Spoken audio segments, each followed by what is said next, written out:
The Minnesota Timberwolves have a massive need at the backup point guard position. They only have one legitimate point guard on the squad, and I am not counting Jordan McLaughlin.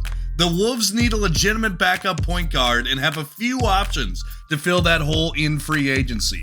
The first would be re-signing Nickeil Alexander-Walker, who was acquired in the Mike Conley trade mid-season.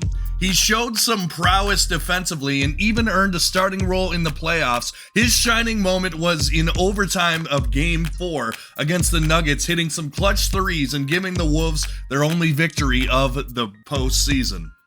Re-signing Nah could be the answer, but other options remain.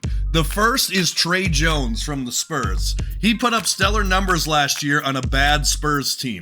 His plus side is he is a good facilitator and has time to improve, only being 23 years old.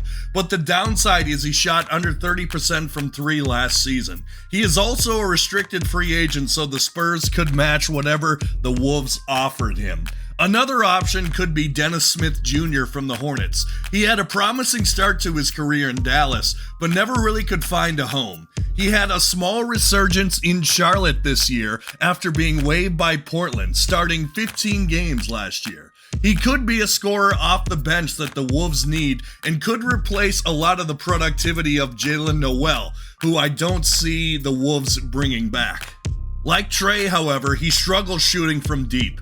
He could potentially be a nice piece coming off the bench at a cheap price tag. Another guy I would take a look at if I am the Wolves would be Javon Carter. He does something that the other two guys I mentioned before don't, and that is shoot the three well. The unrestricted free agent could be just what the Wolves need, and who knows if he wants to re-sign in Milwaukee with an uncertain future with Giannis and Middleton. He is a hard-nosed defender who is a little undersized, but not to the degree of Jordan McLaughlin.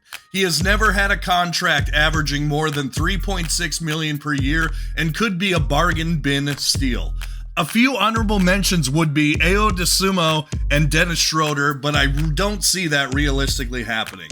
Anyway, guys, thanks for watching the video. Make sure to like, share, and subscribe, and let me know who you want to see at the backup point guard position for the Wolves next season. As always, more content coming your way as free agency is on Friday. We'll be covering all of it, and as always, go Wolves.